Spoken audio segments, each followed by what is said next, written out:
stuff, man.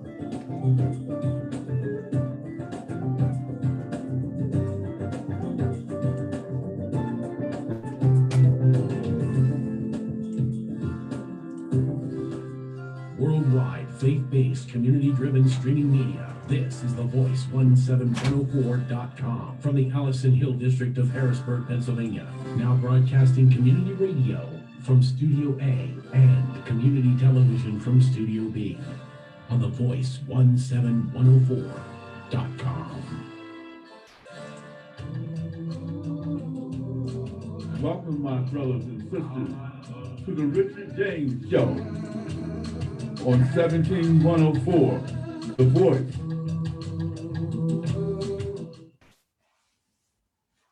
Somebody said that it couldn't be done, but I with a chuckle replied that maybe it couldn't, but I'd be the one who would try.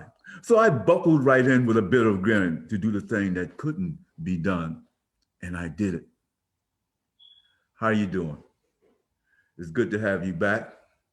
It's good to be on the air again. It's good just to be alive and to be able to enjoy life. A couple of weeks ago, we did a show on my original hometown. I have to say original because currently my hometown is Harrisburg. I'm in the suburbs of Harrisburg right now, a place called Fishing Creek. That's home, been here 25 years. But my original home, which gave birth to my spirit, my intellect, who I am, was Chester, Pennsylvania. And this is going to be my second part on Chester, Pennsylvania.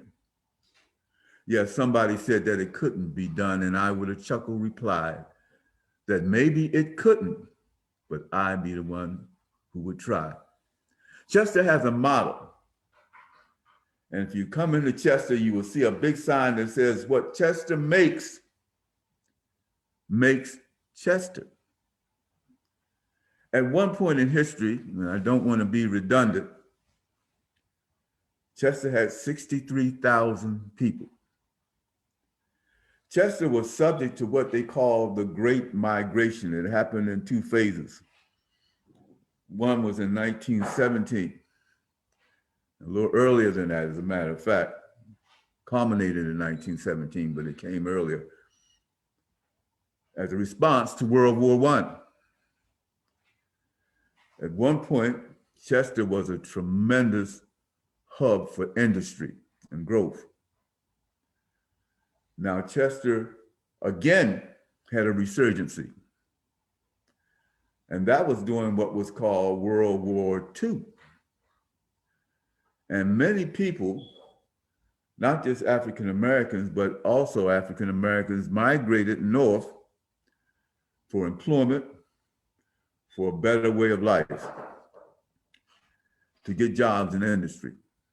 And they were successful in getting some non-union positions, labor positions. And some folks were fortunate enough to go to maybe technical schools and get some technical school, but it was far wide and in between.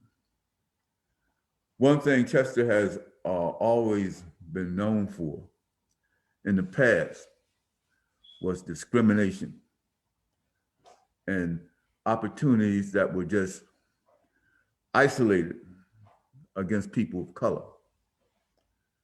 Today's Chester is dominated by African Americans. The current mayor, Thaddeus Kirkland, whose family migrated from the South, is African American. The city council is predominantly African American. The population is predominantly African American. But Chester has had to go through a history of pain and growth. And during the late 50s and 60s, things exploded. Now, that wasn't when the movement started. The movement started long, long ago. As a matter of fact, back in 1917, there was a race riot that occurred in Chester.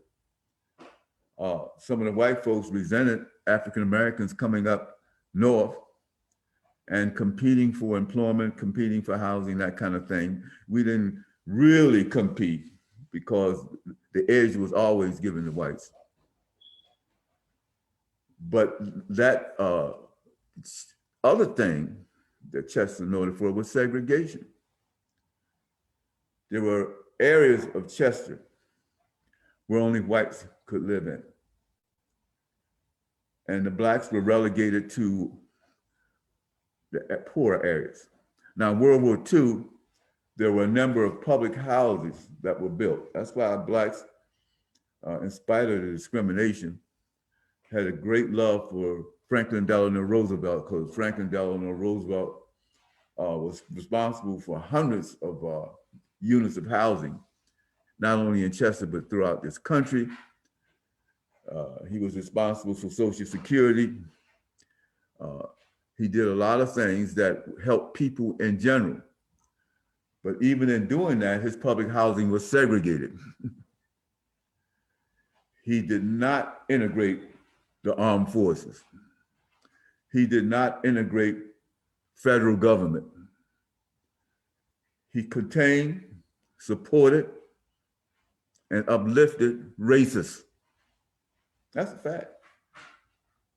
Some blacks want to beat me up when I say that because they felt like they did get the cheese. They used to have surplus cheese, you know, that they would pass out during the war period. I can remember eating some of that good old cheese. I can remember some of the flour that would come in the mail. So he did some things that kept people alive and gave them a shelter, but he continued his racism. And Chester was profound in terms of living in a racist environment. It was terrible. And what happened is that after a while, people began to resent it and began to do something about it. There used to be a superintendent of a school called Long, was a superintendent of schools in the city of Chester. And he publicly talked about how inferior Black folks were, according to his opinion, that we would never get so high and go so far because of our ethnicity, that we were basically an inferior people. That's what he said. He said it publicly. Addressing the newspaper, he made those comments. But you know, at the same time, that bigot was beating his drums of racism, we were getting it done. People had an image of Chester throughout the state, throughout the county. And during a period of time, particularly after World War II, when industry began to flee and go to other areas and close down, Chester became a very depressed area. As a matter of fact, someone said that Chester was maybe the second most depressed area in the state, and one of the most depressed areas in the country. And it went from being high on the hog, high in terms of income and jobs, high in terms of industry, located along the Delaware River, which empties into the Atlantic Ocean. Therefore, you had rail traffic, you had boat traffic, you had bus and road traffic. And so Chester at one time was booming. The biggest industry in Chester was Scott Paper.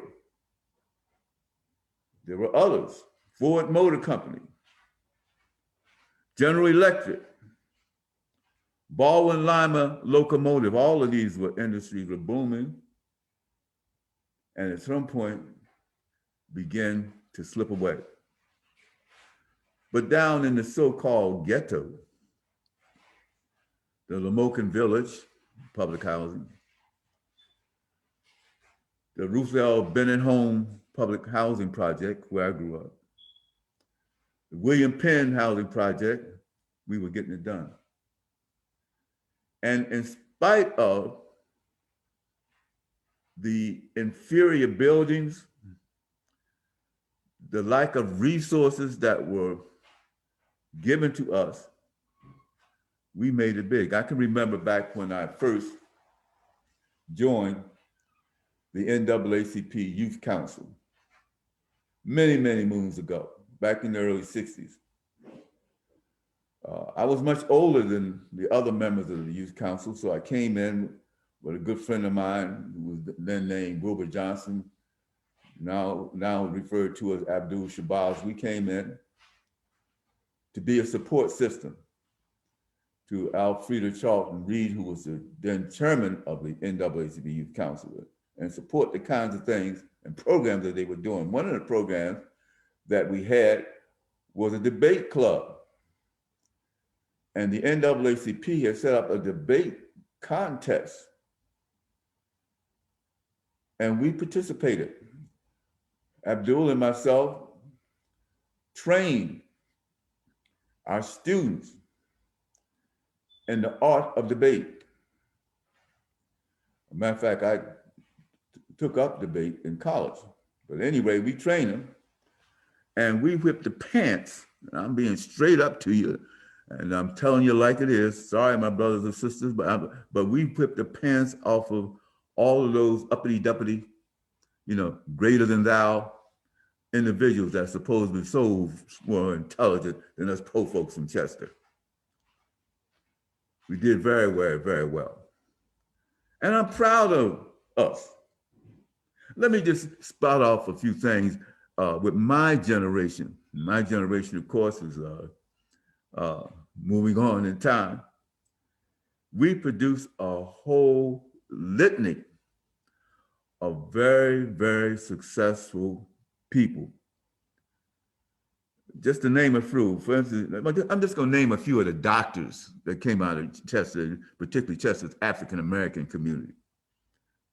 Dr. David Pyatt, Pyatt brothers, Pyatt family, became a dentist.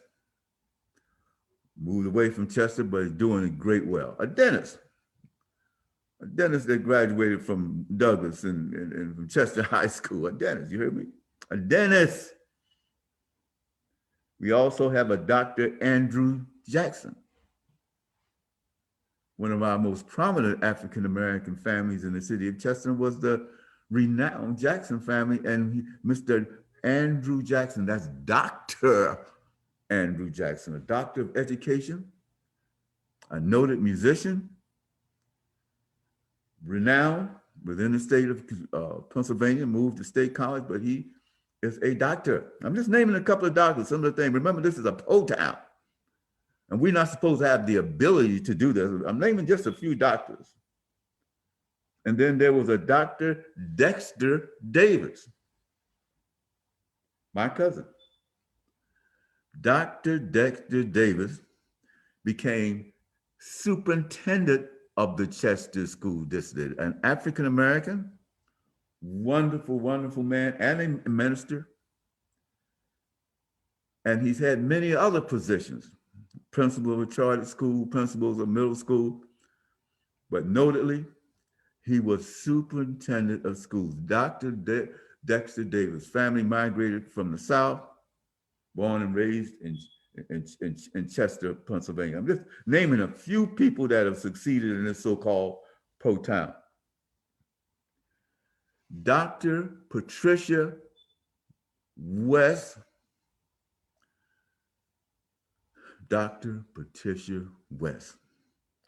Let me give you a special summary of the success of Dr. West. Dr. West dropped out of high school,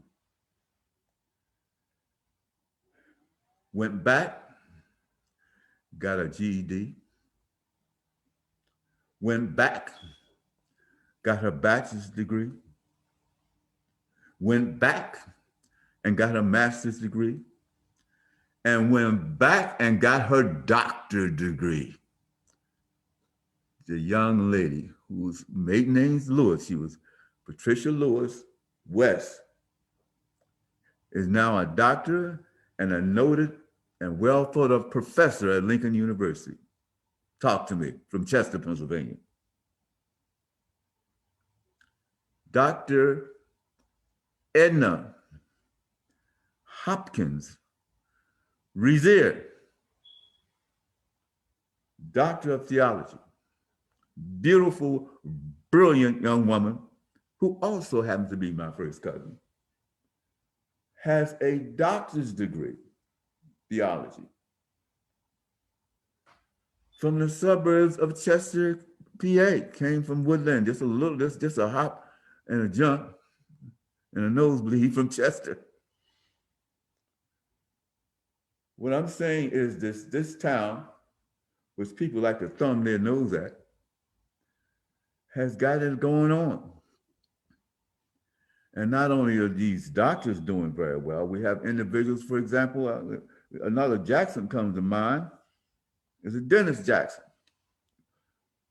Bachelor's degree in economics, master's in economics, has his own business that he's been running for over 20 years. He just celebrated his 20th anniversary, Dennis Jackson.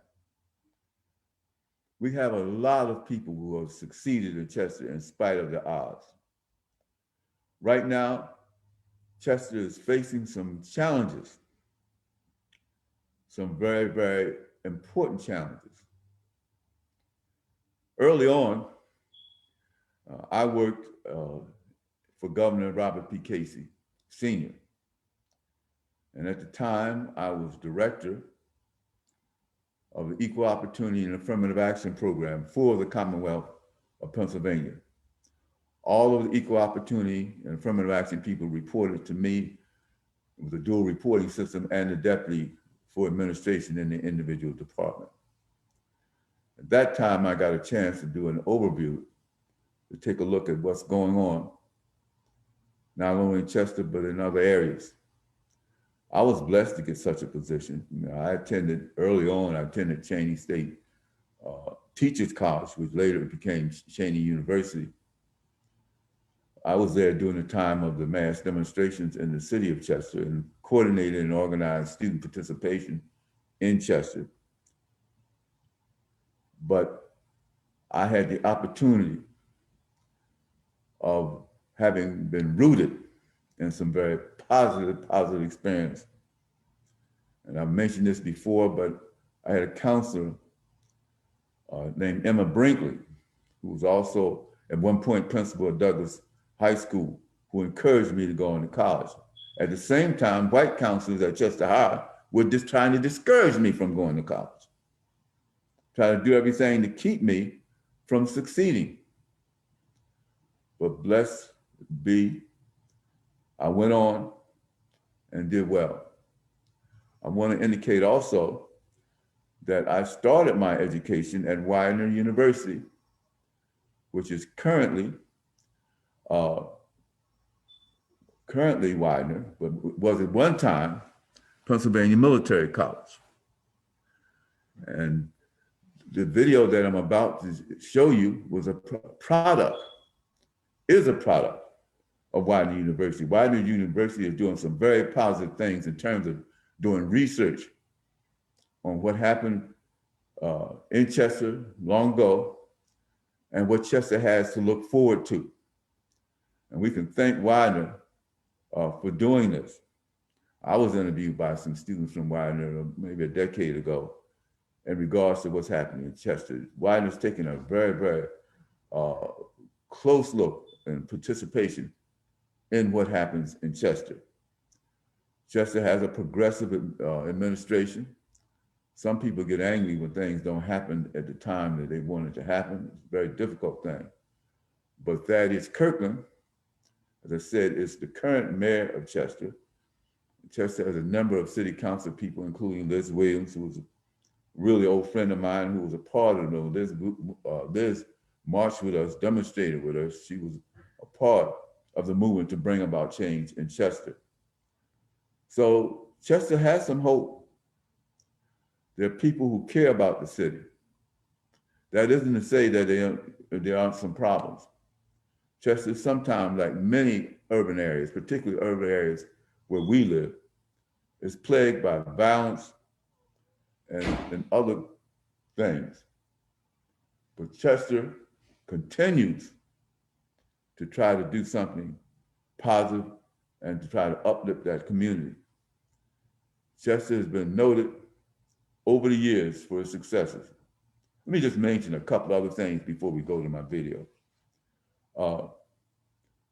Granville Lash, we call him Lovey. Granville Lash was a well-recognized and respected athlete. And he played for the Harlem Globetrotters and became noted nationally and internationally. Just a few things. Bill Haley, high school graduate from Chester, Pennsylvania, started Bill Haley and the Comets. Yes, rock and roll began where? In Chester, Pennsylvania. I'm just saying, there's been a lot of successes out of that time. We used to have a guy they call Rockin' Bobby Charles Peterson. Had a tune called 3rd Street.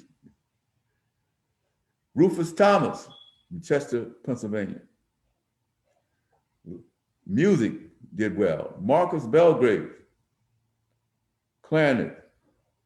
Joe Chambers, Steve Chambers, great musicians that did well.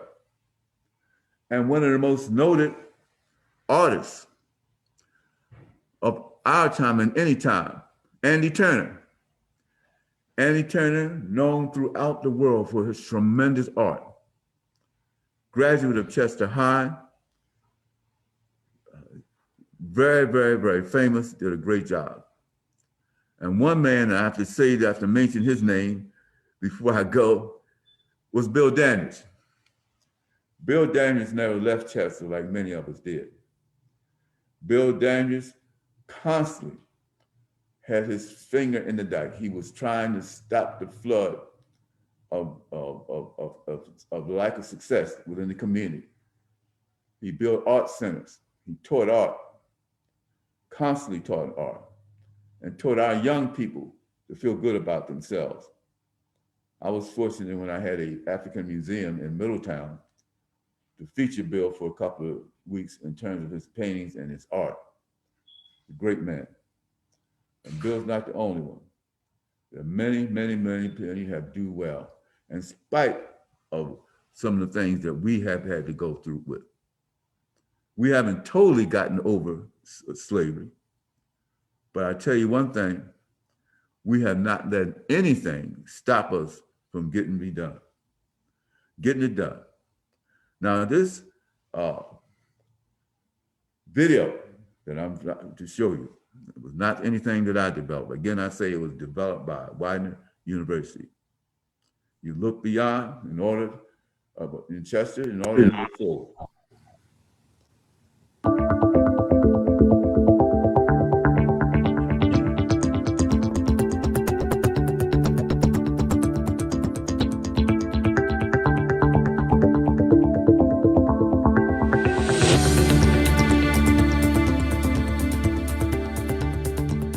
It's never easy for cities to face the kind of challenges that Chester faces, right? About how they can reinvent the city rather than just trying to relive the past.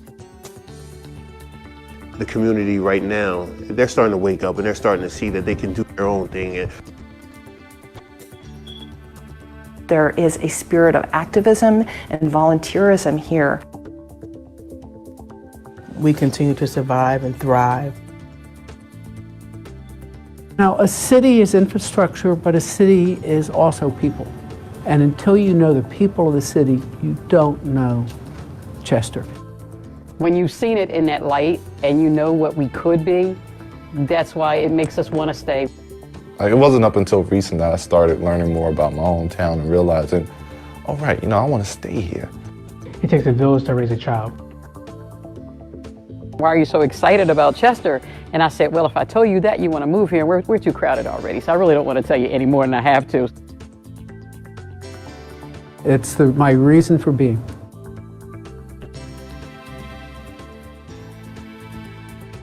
They took the word neighborhood away. Now it's hood. It's like, what hood are you from? Once you take the neighbor away from it, you lose context of what you have. Only time can really tell what will happen to Chester.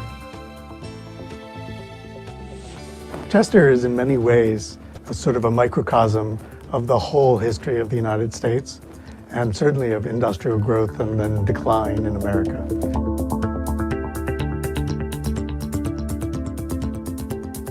I think Chester's history is fascinating, and there's a lot that hasn't been told, but there's a lot that's been told. But I think it's a story that needs to be told, and I think Chester is primed to actually take advantage of their history and revitalize themselves through their historic basis and their current population and where they want to be. They have tons of potential as a city. I'd like to talk to you a little bit about Chester and its rich culture from the past. To start with, people have the idea that Philadelphia was the first city in Pennsylvania, and it's not. Chester was the first city, and in fact, William Penn first stepped foot in America, in the New World, here at Chester on what is now the foot of Penn Street. Penn was a smart fellow. He was a good businessman. And he realized one of the things you had to have was you had to have a mill. When William Penn first landed here in 1682, he had set forth one of the nation's biggest cities. Crozier bought the whole area of what was called Uppland from the time that the Swedes were here, and he created the Chester Mills, which were in fact made a blue material, a blue woolen material called Chester Blue, which, lucky for him, became the basic material used in the uniforms for the Union Army in the Civil War. He built the Baptist church and required all of his workers to attend the Baptist church every week. He built a little school that's right next to the Caleb Pusey House, where his workers' children could learn to read the Bible. He basically owned all of the land and all of the housing in Upland, later Chester, and would rent it back. So he had this incredible sort of control over the whole life of Chester and the construction of these mills and the production of all this cloth. Chester has a courthouse, and this is actually the oldest building of public assembly anywhere in America. But it was a beginning, and it certainly was the growth of this kind of industrial development. So along with him came a number of other people who became the real founders of Chester, and those were the shipbuilders.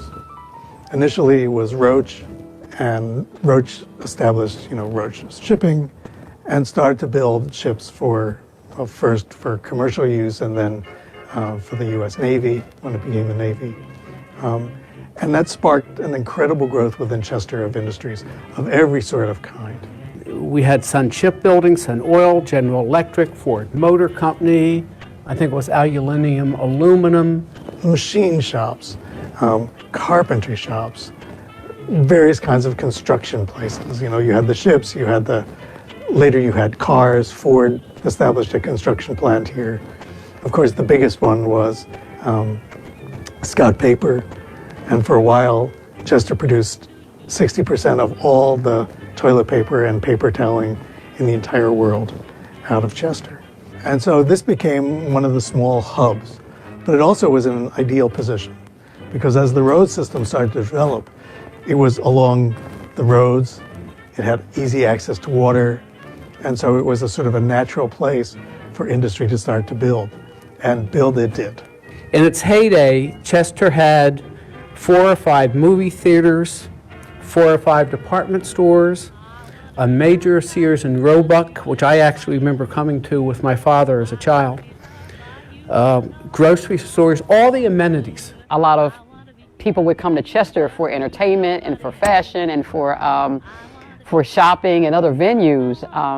We were as big, if not bigger than Philadelphia at a point that I can remember. Chester became really the cultural center of Delaware County. If you wanted to go out for dinner at a fancy club, you came to Chester. If you wanted to find out what the latest fashions were coming in from Europe, believe it or not, you came to Chester. And so it became this incredibly lively, important place for the entire of Delaware County. One of the main staples in Chester, when you mention Chester and arts and culture, one of the names that'll come up would be Ethel Waters. And she was my grandmother's neighbor, so my grandmother would always tell us stories about her growing up. Bill Haley in the 50s comes out of Chester because it was a really lively place, and a place where that sort of crossover between the African-American music, the jazz and the R&B and rock and roll is really starting to happen. Dr. Martin Luther King did his seminary here in Upland, which is part of Chester, at the Crozier Theological Seminary. That is now, the building of the seminary is now part of the Chester Crozier Hospital system. And he did his internship at Calvary Baptist Church. One of the people who worked in the shipping business, the Shong, was a great art collector. And he actually created the Shong Art Museum, which is still there on Edgemont, empty unfortunately. All of his art's actually here at Widener. But he was a great patron of the arts. And in fact, the castle, which is one of our current buildings, was a building he built for his wife as a wedding present.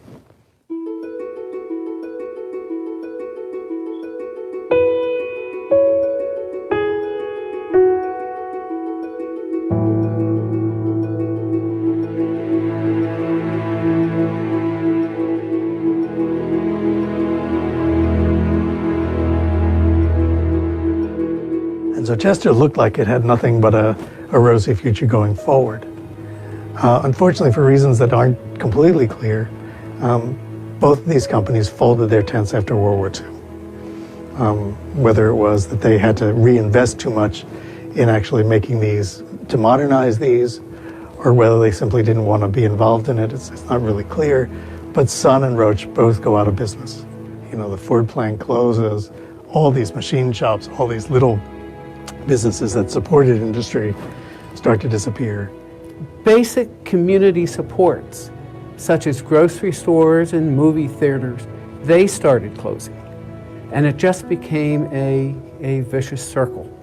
All this stuff was just blooming and blooming, and then these two big businesses leave, and Chester just starts to fall apart. There are Chesters anywhere in the area that whoever is listening and watching this, you have Chesters in your area.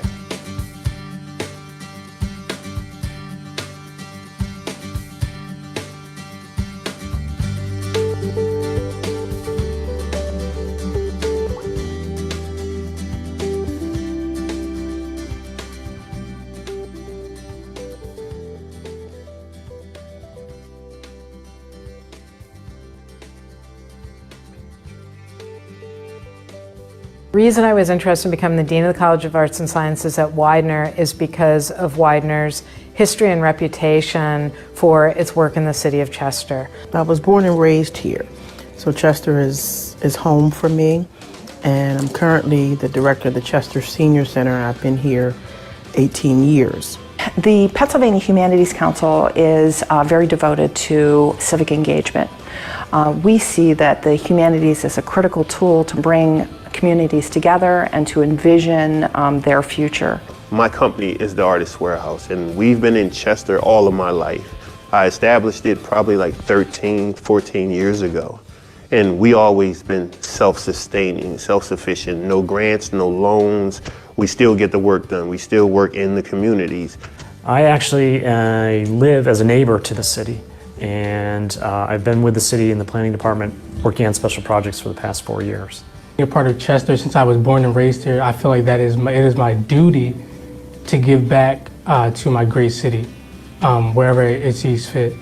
With me, it's more so dealing with the younger generation, and instilling in them the values that I've learned.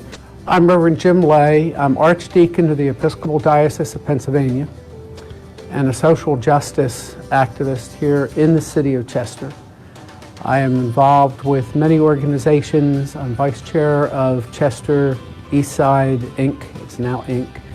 I work very closely with Widener University. I'm on the President's Community Advisory Committee, the Bonner High Impact Strategic Planning, and I do a great many guest lectures here for faculty of Widener. And I've been doing it for now about 15 years. When you heard the expression 6 degrees of separation and Chester's 1.5, we all know each other intimately. Either we went to school together, I'm a former teacher, I might have taught their children, I might have volunteered or had interaction with them when I was active with the PTO. Chester, for me, always had been, it's just been almost plain sailing. I mean, I never experienced anything bad myself living in the city, but there's always been those tales that have floated around.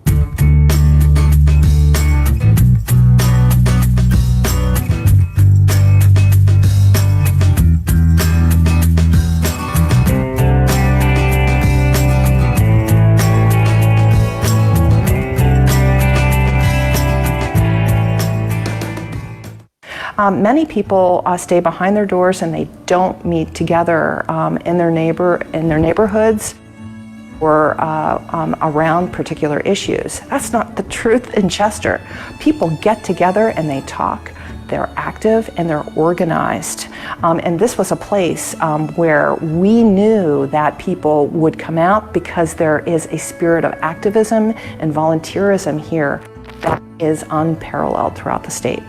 Being the director of the Senior Center, and a lot of people will say I'm biased, but I think we do great work for older adults in the city of Chester and even the surrounding areas, because most people think that it's just bingo and games and exercise, but we provide a lot of social supports in terms of health insurance counseling, medication counseling, housing counseling, counseling for depression. We help people with legal issues.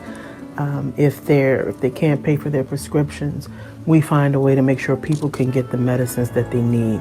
If they don't have transportation, we find a transportation service. If Mrs. Jones can't take care of her home the way that she used to, we'll bring in chore services to help her clean. We'll find reputable, affordable contractors to help do some handiwork or whatever might need to be done. I call it a country club for older adults, You come, you hang out, we do anything and everything. And that's one of our biggest challenges as well, fighting the stigma of what a senior center is. Like a lot of people would think that it's on the border of a nursing home where people have walkers and canes and everybody's slow and nobody knows what's going on, everybody's asleep. It is such the opposite. We have people who are line dancing and tap dancing, traveling to Vegas and on cruises, and people that are taking painting classes and ceramics. They're sewing, they're doing everything. They're very, very active, very independent, and they are the complete opposite picture or image of what most people think older adults are. I am collaborating on a project called Chester Made, which brings together a number of arts organizations as well as the City of Chester and Widener University to envision an arts and culture district for the future. I was the designer of the logo, and I helped them facilitate a couple of events in downtown Chester. What this did was really do something that was needed for the community, and that was just to make sure that arts and culture were identified and celebrated and promoted as they should be. And what Chester Made is all about is really letting people share their stories. Stories are the beginning and the end of this project called Chester Made. And what we've been doing in Chester for the month of February is we collected hundreds of stories. And these stories are going to form literally a map. As we were asking people to come out and tell their stories, we said, let's get your story on the map. If you're from Chester and you're an artist or you're an art lover and you see something like this that's going on, get up and get involved with it. Well, to me, Chester Made is capturing a sense of place. Every place has its own unique identity, and Chester Made is Chester Made. And what we want to do is celebrate the people that are there on the ground, creating art, part of the culture. Any movement in the arts is important, whether it's Chester Made, whether it's another group or organization doing something. I think it's all needed in Chester, but just the name Chester Made, it rings a bell to the people in the community. And it's sort of like a wake-up call that if you are branded here in Chester, just get up, get out and do something. This is what I heard the moment I came into Chester, well, if we're going to have an arts and culture district, it's got to be Chester made. Part of what's been really great about bringing back this slogan, Chester Made, is that on the one hand it echoes the pride and the manufacturing history of Chester, and at the same time it helps us really remember the pride that we've had in the arts and help us see that there's a lot of really cool arts stuff going on right now that was invisible to a lot of people, and now Chester Made and that slogan is making it visible. Next year, the Chester Made brand could be international instead of just Chester. The main thing is to help it grow. It's an identity, it's a brand, and it's saying that arts and culture is happening in Chester. Come see it.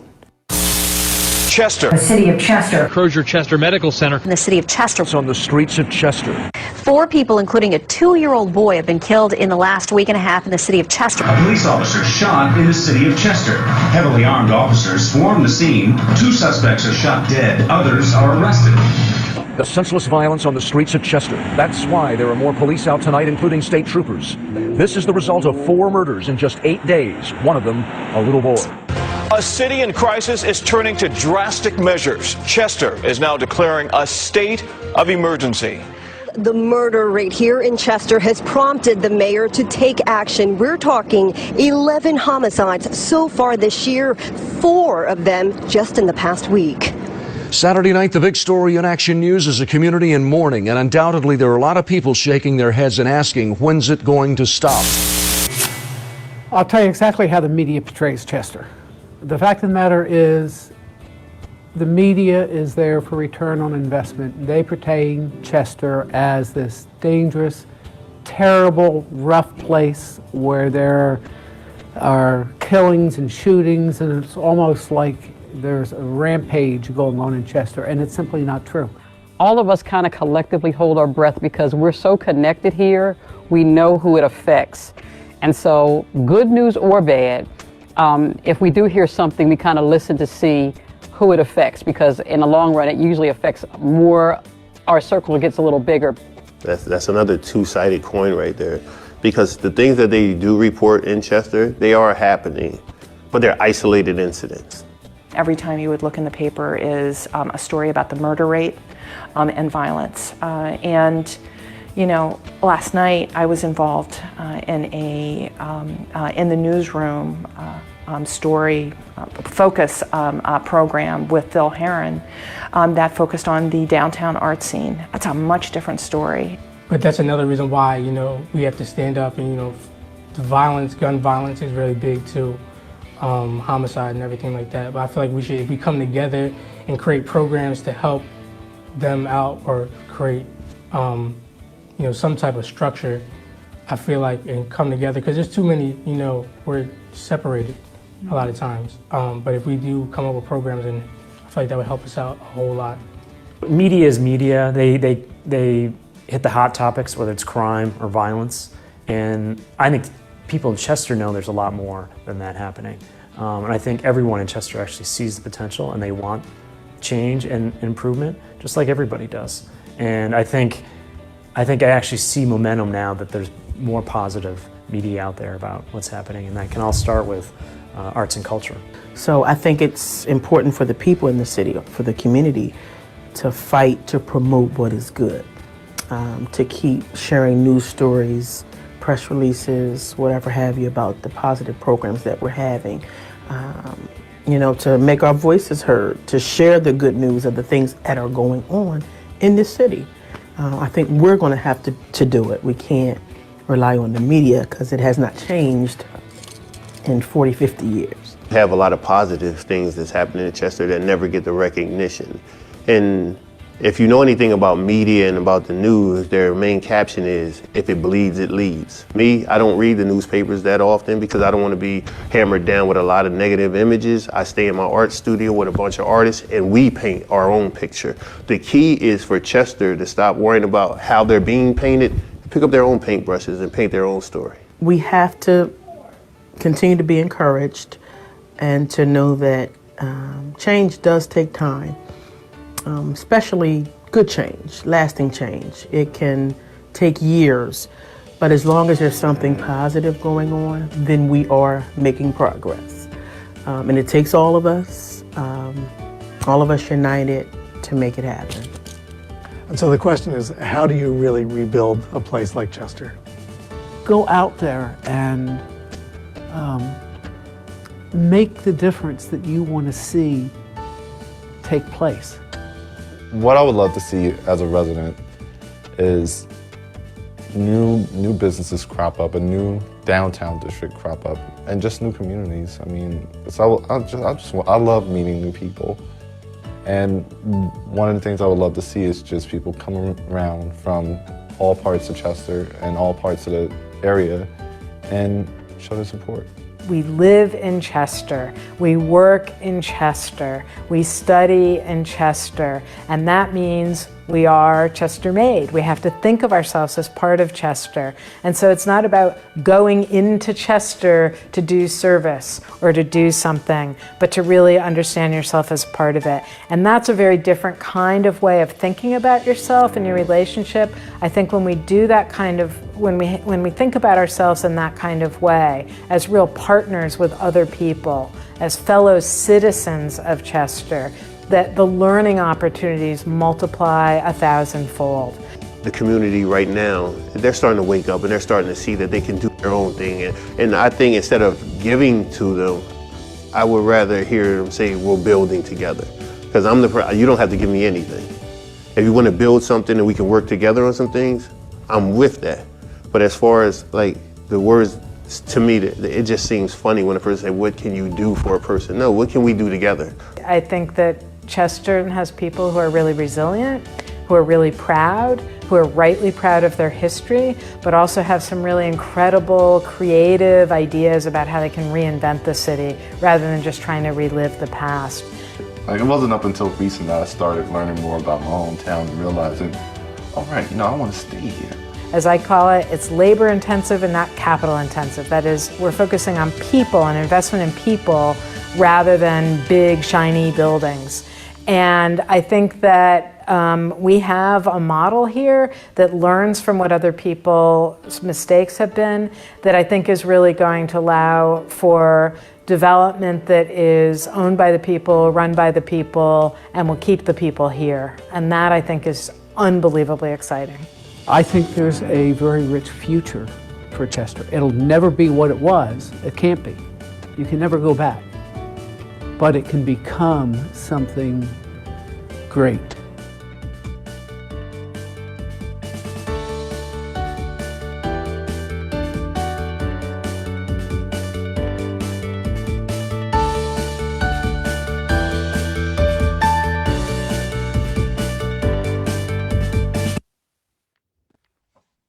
Chester, Pennsylvania. I take a long drink from the blue skies overhead. I kiss the morning sun and thank God for health, life, and you, Chester.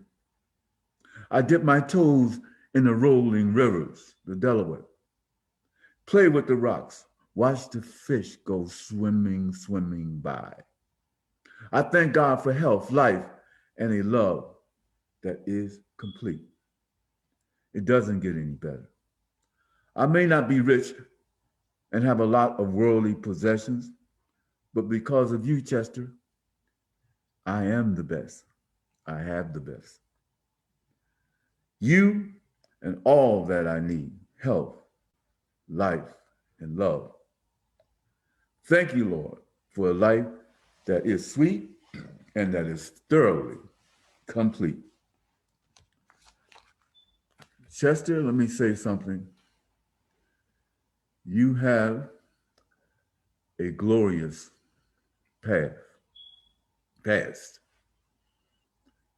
In spite of the fact that many of the industries have closed down in Chester, you still have some industry that exists there. Boeing, Bertol, you have some things that are happening. But you've had out of that past giants that have moved on to a better place in time. You got people, and I want to say, reach out to Thaddeus Kirkland. I've tried to reach you, Thaddeus, and you haven't returned my call. I haven't heard from you. Thaddeus Kirkland is the mayor of Chester, my friend. He was a legislator for many years. He took Robert Wright's place, who was a legislator. And he and I worked on many helpful projects. I want to say, Thaddeus, you have friends and support in various places. We got people like myself that love Chester and will always love Chester, and would like to let you know that we are willing to volunteer and help you in any kind of way that we can. We know you love Chester. Thaddeus has a story, Kirkland has a story of his own. Graduated from Cheney, accomplished a lot, went into the legislature, and then left there and became the mayor of Chester. He's always been doing good. He's always well thought of. And I want to say, hey, Thad, let me hear from you. And I will put you in touch with others who support and love your city. Some people concentrate on some of the issues in terms of crime and violence in Chester. Well, folks, I hate to tell you this, but it is a national problem. And it's a sad thing that some communities have to deal with violence. And it has happened in Chester. People say it's isolated. But we somehow have to come together with a plan of some sort, with community service. One element that you have is things like the Boys and Girls Club. Sadly enough, I attended a funeral of a young man by the name of, well, see, I won't say young man, but a man by the name of Commodore Harris, who I grew up with, who was a pastor of a church. He was a senior officer in the Chester Police Force. He was a sheriff in South Carolina, and was one of the founding members of the Boys and Girls Club. But you have other people like that. You got people that are close by that can help in terms of planning. We also have, and I think it's a positive thing, a new administration. The old administration, frankly, when it came to African American and people of color and poor people, didn't care. Did not care. As a matter of fact, inspired an insurrection that damaged our capital, damaged our Constitution. But we do have a president now, Joe Biden, who was a former president of the United States, and I spoke about him before. And you have Kamala Harris, a half African-American, half Indian American, graduate of Howard University, graduate of University of California School of Law, who cares. So we need to reach out, and I know you are, Dad, because one thing, you're a very skilled politician, among other things, as well as a good person, to try to bring more resources into the city of Chester. I love to concentrate on the arts. I think it's critically important. I come from a family of artists. I myself used to dabble in oil painting. I consider myself a poet. I read a lot of poetry, and also somewhat of a historian. But I got all of that, the roots, the groundwork, when I was in Chester. I had a brother named Samuel, who was an artist of all sorts. He not only did he draw, but he also was a wood sculptor. He used steel, he did a lot of things, but there were other people in Chester. A guy we used to call Calypso Joe. I'm sorry, when I reminisce and think about Chester, I think about the good old days. Calypso Joe, I think his family hailed from one of the Caribbean nations, was one of the best artists that I have ever seen. And I had mentioned earlier Andy Turner, who was well-renowned throughout the world for his tremendous, tremendous art. But I think that people that are in Chester, who are Chesterites, and people like myself who have moved on and left Chester and moved to other places, we still have a love. I still got a love for Chester. I can't help it, folks. I love Harrisburg. I live in the Harrisburg area. I love it. But I'm telling you, boy, coming up against Chester, love that town, love that town. I've seen Chester go on to greatness in some of its endeavors with athletes, with well-known authors in the field of medicine, the field of music. I've seen Chester really, really do its thing. Now Chester needs help. It's on its back foot. Economically, things are not going that well for Chester. I know there's a team of environmentalists that are trying to clean up the waters in the air. The Delaware River is a disgrace. I lived in Seattle, Washington area for 11 years. And it was wonderful how that city and that state took care of its waterways. You would get in serious trouble in Seattle back in the day if you threw garbage and sewage and things into its waterway. And that's what's happening here in Harrisburg. We have the same problem. And the Delaware River has been polluted so long, I don't know what it would take to clean it up, but somebody need to clean it up. It's a huge deep sea waterway near the Philadelphia and Chester area. It gets thinner as it goes farther north. But that's a potential way to bring positive things into the city of Chester.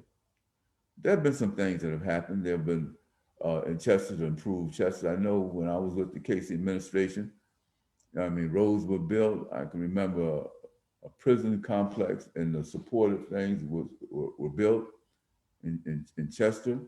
A casino was built, but we got to keep on. We can't, like the lady said, it's all right to admire what's backward, what happened in the past, but we got to move forward and bring about more change. And we need to vote in an administration that cares about this city, that realize that you're there and you're going to be there, and to do something to bring about some positive changes in Chester. It is critically important. When I drive through Chester, I notice that a lot of renovations have taken place in the public housing project. The Lamoken Village does not look like it did 20, 30 years ago. They've done some real contracting and some improvements there.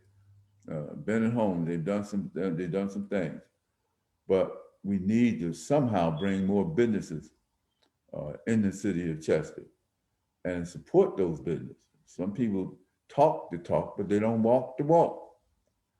I'm a business person myself, and I have friends that love to come down and chit chat, or love to talk to you on the phone and say, yeah, we blacks gotta support each other, but do they buy anything? I've had friends that come to my store and say, oh, look, I didn't come to buy anything. The first thing that come out of their mouth is they didn't come to support your business. So you just say, hi, thanks for coming by, and you're friendly and you're warm. But what you're saying doesn't mean a thing unless you're gonna put your money where your mouth is.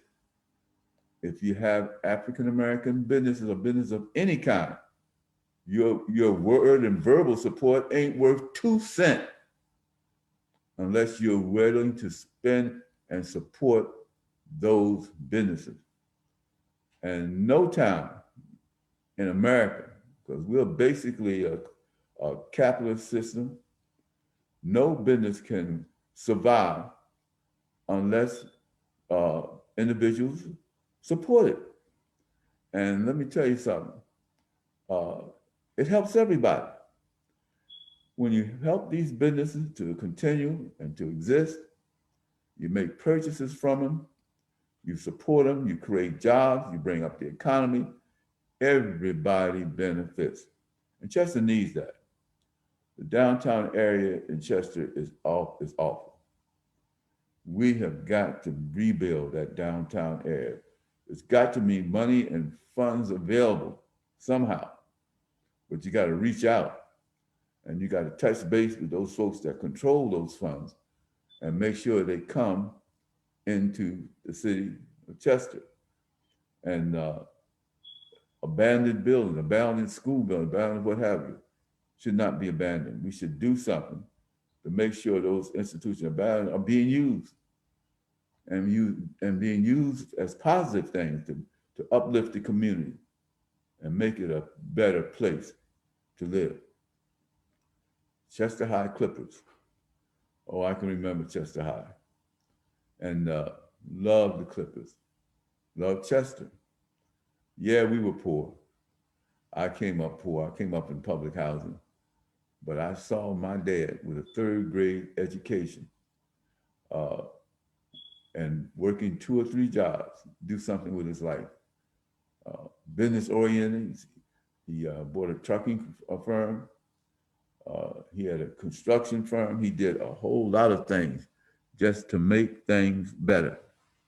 I want to just thank you, as I thank you every week, from supporting the Richard James Show. And talking about business, African Paradise is still in the market with African art, African oils, African clothing. We got some really, really beautiful, authentic African statues.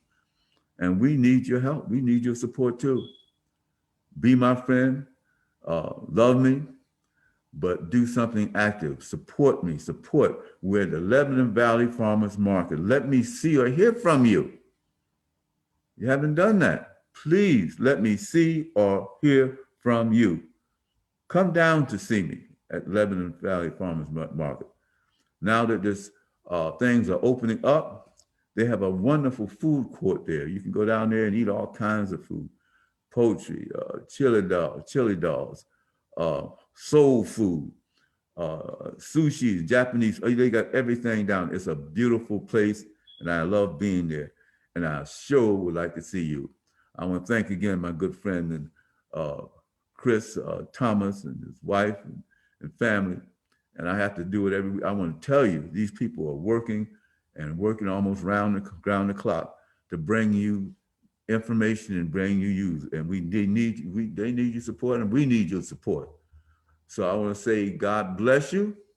May heaven smile upon you. Until I see you again next week, so long and much love. Take care.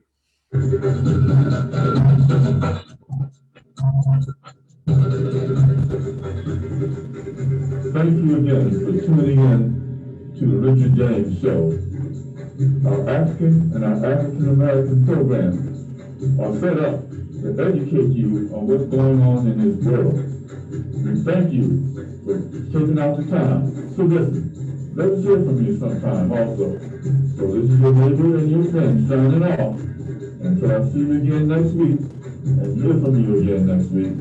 So long. God bless.